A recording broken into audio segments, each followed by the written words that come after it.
Namaste. I'm Reverend Wendy Craig-Purcell here at the Unity Center in beautiful San Diego. Thank you so much for subscribing to this channel. Please make sure that you like the video you've just watched and consider making a contribution on our app or on our website. It's really easy to do, and thank you in advance for that support. It does make a difference. We've been exploring Eric Butterworth's book, The Creative Life, and the book is a look at the creation story as it is described in the book of Genesis. And we know that God did not literally create. There was not a being that literally created the world and everything in it, including us, in 6 days and rested on the seventh. That it is an allegorical story. And it is rich and very helpful in its meaning when we look at it mystically and metaphysically. And so what we're looking at, really, what Eric suggests, is this is a map to our own creative process. And the underlying premise is that each and every one of us is incredibly creative, much more so than sometimes we acknowledge to be true of ourselves. Sometimes we are creating very consciously, and when we do that, we're usually quite pleased with the results. We're working towards something that we really want.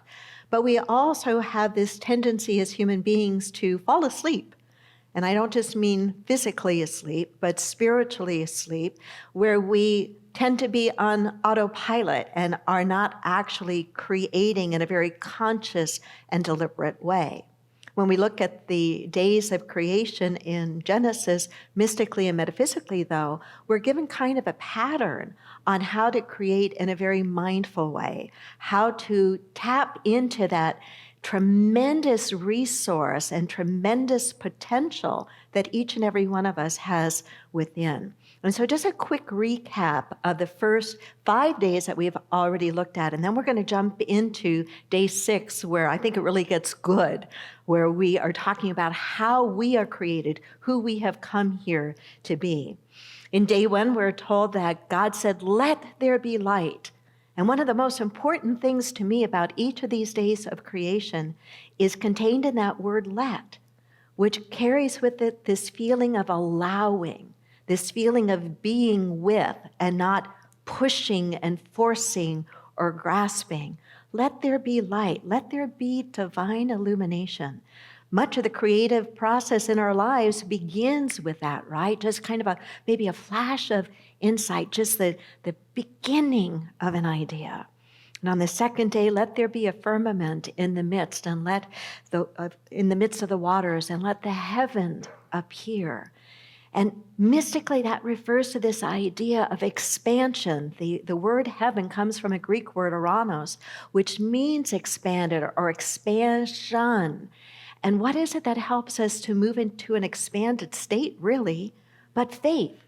Faith that says, I'm not bound by what exists right now. I can acknowledge what exists, but there is something more. And it is the faith within us that allows us to begin to step out of where we are into where we want to be, into what we want to create. And in the third day, let the waters be gathered into one place and let the dry land appear.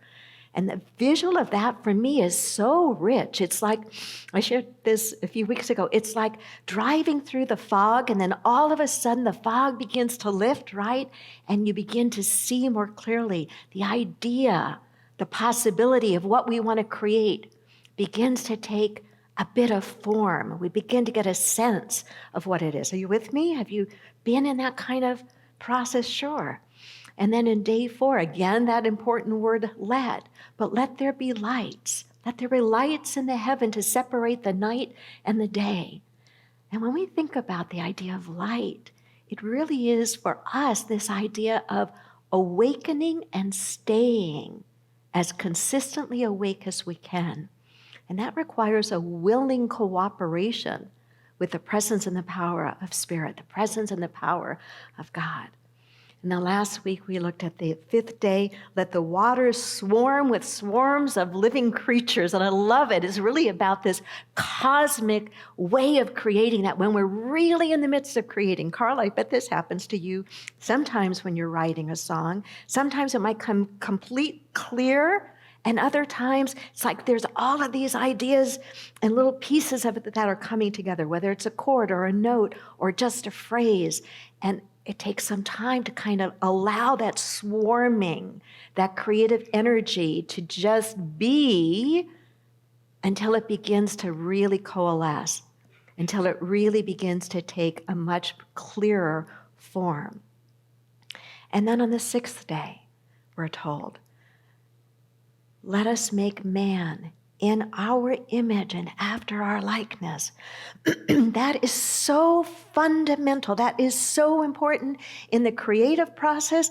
It's important in every aspect of our life and living, whether it's our relationships, our health, our businesses, what we are passionate about in the world, to really understand the truth of our being. To really understand the truth of our being.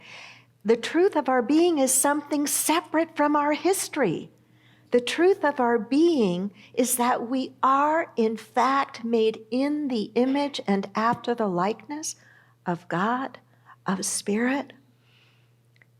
In the creation story, we're told very clearly that, right? Let us make man in our image and after our likeness. In the creation story, there is no mention in the creation story of original sin.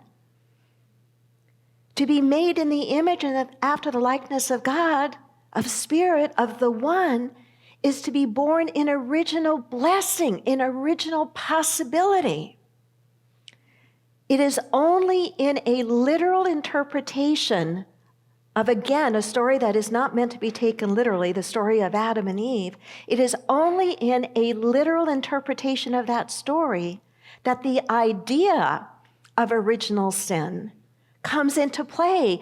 And it is not even in the Bible itself. It's an interpretation that Christianity, the early church, made of that particular allegorical story. It is only Christianity that has as a doctrine this idea that somehow innately you and I are flawed from the beginning. That's rather sick, don't you think? And ideas like that are powerful because they shape us. If we start off thinking that inherently there's something wrong with us, are we starting off in the most powerful place to create a life of meaning and purpose? No. We must get for ourselves and we must hold for each other the truth of our being, that we don't all start physically within the same set of circumstances. We don't. Some of us are born into much more privilege, much easier lives, much easier bodies, much easier circumstances. But this is not talking about circumstance. This is talking about the true nature of our being. We didn't create it. We can't get rid of it. We can ignore it. We can be ignorant to it. And for all practical purposes, when we ignore the truth of our being or we're ignorant of the truth of our being, of ourselves and of each other, then it's as if we're stopping it. Ours is to remember the truth of who we are. And I think it's more than just that. I think it's not just remembering the truth of who we are, that each and every one of us is made in this image and after this likeness of God, or whatever you want to call it, that. But for us to remember that about each other. And that's where the oneness piece comes in. The joyful oneness, when I can really look at you and know that no matter how you may be showing up in your life right now, no matter what the circumstances are in your life, no matter what problems or opportunities you have, that the same spark, holy spark is in you as it is in me. That is a powerful place to begin. Whether it is to create a particular goal or a set of circumstances in our lives for ourselves, or for our families, or for our community, to get the truth of who and what we are. Let me reread this part of the 6th day to you, because there's some really important details in it. Excuse me. Let us make man in our image, in our likeness, and let them rule over, or depending on the translation, have dominion over the fish of the sea and the birds of the air. So God created man in his own image. In the image of God, he created him. Male and female, he created them. I want to unpack a few key details. The very first being that what we are made of, in the image and after the likeness. Not that maybe one day we are that, or maybe some of us are that, but that each and every one of us are made in the same image and likeness. It's not something that we've lost. It's something we can fall asleep to, but it's not something we've lost. Key concept as well is not just what we are made of, but the symbology that's used in this scripture, which to me is fascinating when you think about it, the symbology used of creating male and female. And when we understand it mystically and metaphysically, we realize it's not talking just about the literal. It's not talking about the male body and the female body. It is talking about the masculine energy of life and the feminine energy of life. It's talking about the mental aspect of thought and the emotional or intuitive aspect of feeling.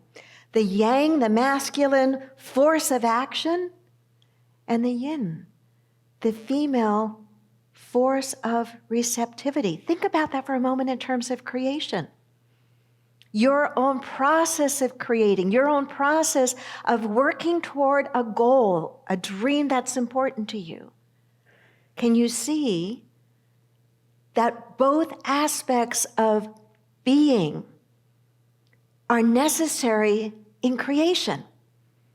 Both aspects literally are necessary for human birth, right?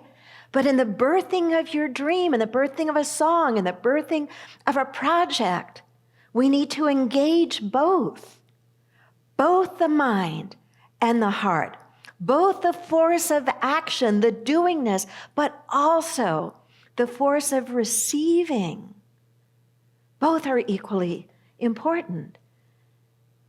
And one of the things for us to look at, I think individually, as we look at ourselves, is to be more honest with ourselves. Do we have a tendency in our creative process to lean more toward one than the other?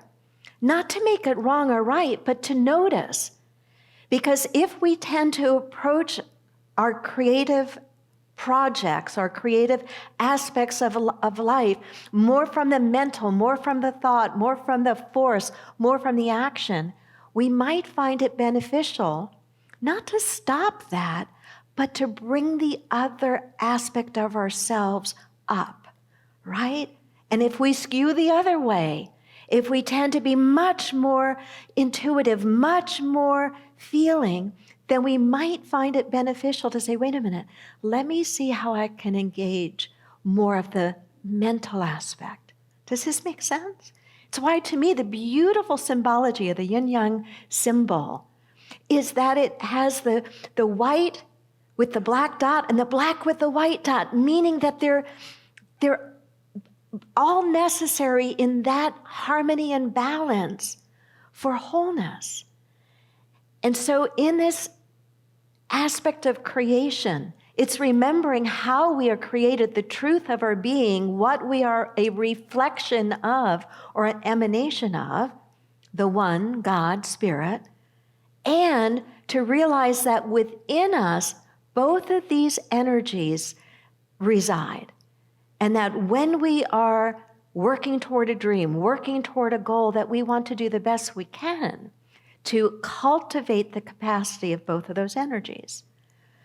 Another key element or detail in this day of creation is that it speaks of this idea of dominion. It's speaking to me really of this idea of our position and place in the scheme of things. Our position and place in the scheme of things. Let them have dominion. Now, in our Western culture, we tend to have much more of the masculine force of action energy collectively, for sure. And we tend to look toward this idea of dominion, not in the way that I think it's meant spiritually. It's not dominion as if power over someone or something, but rather a cooperative power with the process of creation, a partnership with God, a co-creative energy. So not power over, but power to. Butterworth suggests that it is the power of first cause, meaning the power of consciousness, pointing to this idea that everything that is created, that eventually has physical form to it, was created twice, right? You know that. I know you know that. Created twice, first in first cause, in mind, in consciousness, before it could be brought forth in physical form. And so we have been given dominion, if you will, the opportunity to very consciously, very deliberately cooperate with this amazing creative force that I think is always wanting to move through us, but some of us are stopping it. Very much like the little kid who's outside trying to help his dad water the lawn. But he complains that it's not working very well. There's not much water coming out. And his dad says, but honey, look, you got your foot on the hose. You're stepping on it, right? I think many of us live our lives like that. I believe it was Emerson who talked about the need for us to get out of our own way. The challenge for many of us, I think, is threefold. I think the challenge for us is that we do fall asleep to who and what we are. And this is why I think places and teachings like Unity and Science of Mind are so important, because they keep reminding us to stay awake, to keep reminding us of the truth. We are more than the mistakes we have made. We are more than our set of circumstances. We are more than the traumas that have happened to us. That we are children, emanations, expression of the One. We have a challenge because we get in our own way. And again, this is where community, this is where Sangha can make such a difference. It can encourage us to say, but wait a minute, I believe in you. Wait a minute, I know that there's a way for you to move through whatever this obstacle is right now. I know that there are resources for you, seen and unseen. Open yourself to the possibility instead of vibrating at the lowest possible level of what's wrong and what won't work and where the doors have closed. We get in our own way, we obstruct the flow. And thirdly, I think we have the challenge that when we realize that we have gotten in our own way, that we are stepping on the flow, that we haven't built into our lives in a regular, consistent way, a practice of recentering. The moment we know that we are out of it, the moment that we know we've got our foot on the hose, that we are holding ourselves back, that we've not established deeply enough, habitually enough, a practice to recenter. And when Eric writes about this in this chapter, he says we've got to go back to a practice of meditation that recenters us in the divine flow, that we've got to turn from without to within, that we've got to go within. And it's not like when we go within, we go anywhere. We're not going anywhere, but we're connecting with that stillness within. Try it right now, and with your eyes open. Just take a moment to connect with the stillness within you, not just the quiet. If you have any sort of meditation practice that you've been doing for any time, you know how to go right to that place of stillness. That place where you're able to vibrate, if you will, at a higher energy level. If I were to say to you right now, as you touch that place of stillness, see if you can raise your vibration to the level of love, or see if you can raise your vibration to the level of gratitude or peace.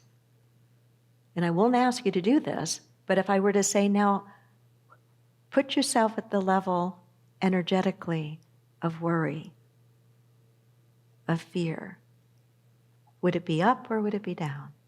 It would be down. We know it. We know it universally. Even if we don't know why it's so, we know it.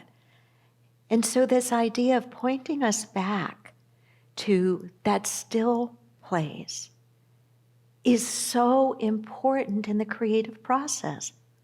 Again, whether it is something you are trying to create just for yourself, just for your own personal enjoyment, or if it's something you're trying to create for the well-being of your family, or if it's something that you're trying to create because you look out at the world and you see significant problems and you want to be an activist towards solving them, the process that we use is the same process.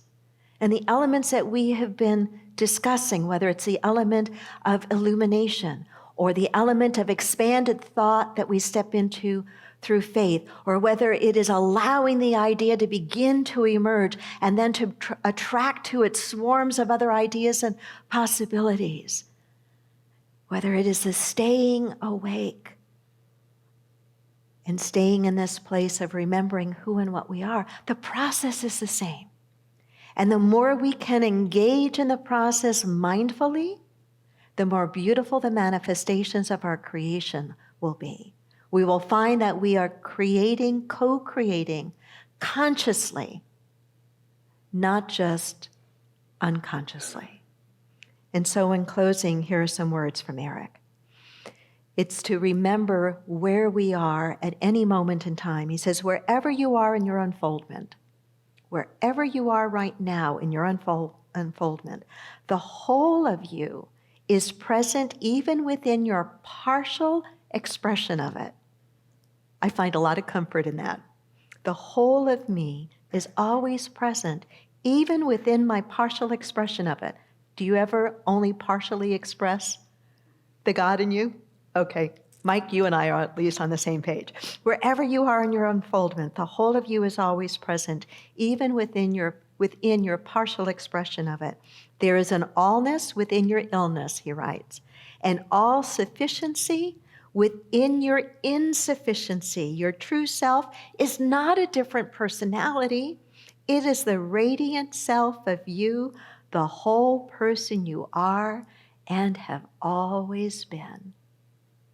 And I would simply add, and that person is born in original blessing. Namaste.